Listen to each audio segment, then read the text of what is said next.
আর একটা ছোট হুজুর আমার সাথে ছিল জেলখানায়, রফিকুল ইসলাম মাদানি। পিসকে হুজুর বলে, পিসকে না, ওর বয়স এখন 30 বছর। ও আমারে বলছিল, আমাকে যখন রিমান্ডে নিয়েছে প্রশাসন নিয়ে, হাতির ঝিলে রাত 12:30টার দিকে 1টার দিকে নিয়ে আমার পুরা উলঙ্গ করে হাতে সিগারেট লাগিয়ে একটা অর্ধ উলঙ্গ মেয়ে মানুষ আমার পাশে দাঁড় করিয়ে ছবি তুলিস, বলে যেটা ছেড়ে দেবো যে তুই এই চরিত্রের। বলছে হুজুর ওই সময় আমি চোখের পানি ফেলে কেঁদেছিলাম।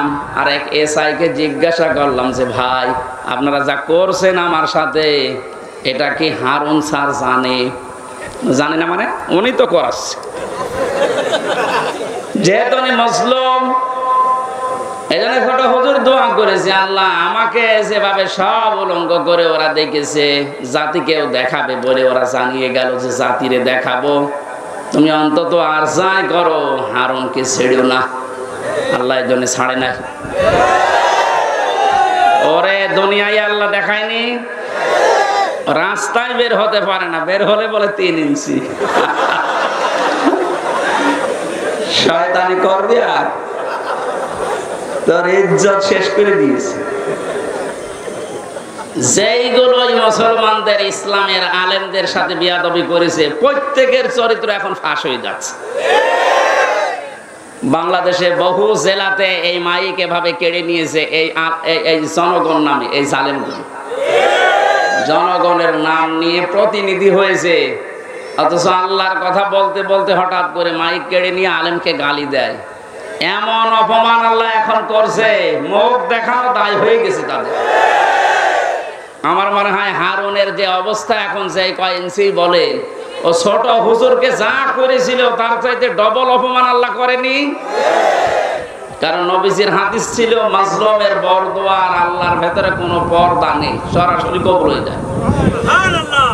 ও যদি সাতক্ষীরার এই ময়দানে, আমার ওর বাড়ি তো কিশোরগঞ্জে, সাতক্ষীরা জেলায় যদি এখন আসে, আর ওর চেহারা তো পরিচিত, কারো লাগবে না, ছেলে মেয়েরা যারা আছে পিটিয়ে মেরে খাবে।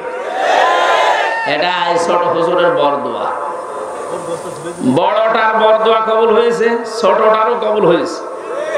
বড়টার বরদোয়া কবুল হয়ে দিল্লি পড়েছে, ছোটটার বরদোয়া কবুল হয়ে কয়েক ইঞ্চি বেরিয়ে গেছে।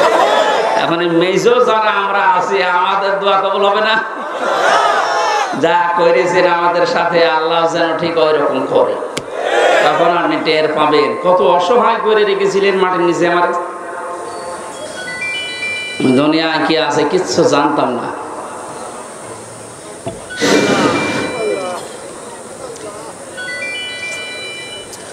আমার ভাইরা,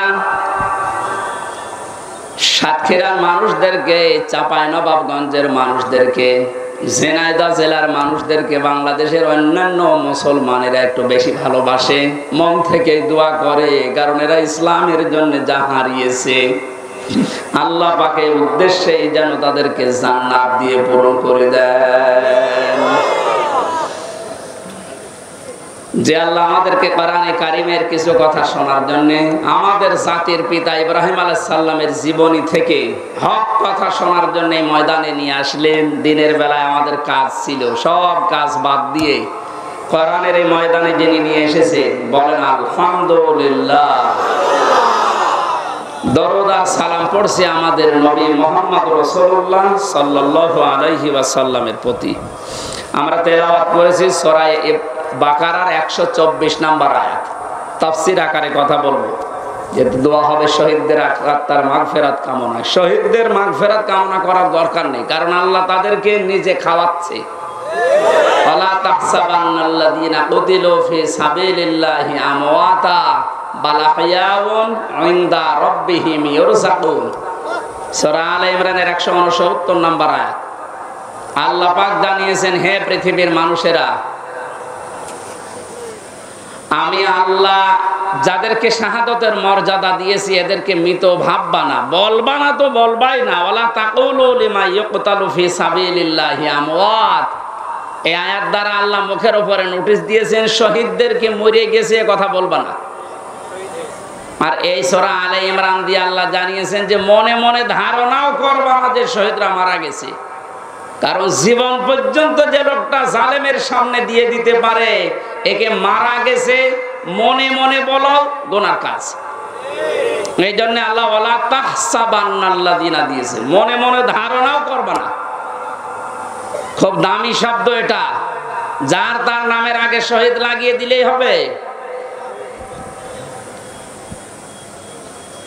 সুতরাং এই মানুষগুলোকে আমরা ধারণা যেন না করে যে ওরা এমনি এমনি মারা গেছে। ওরা তো জীবিত, ওরা আমাদের চাইতে উত্তম খাবার আল্লাহর জান্নাতের ভেতরে খাচ্ছে।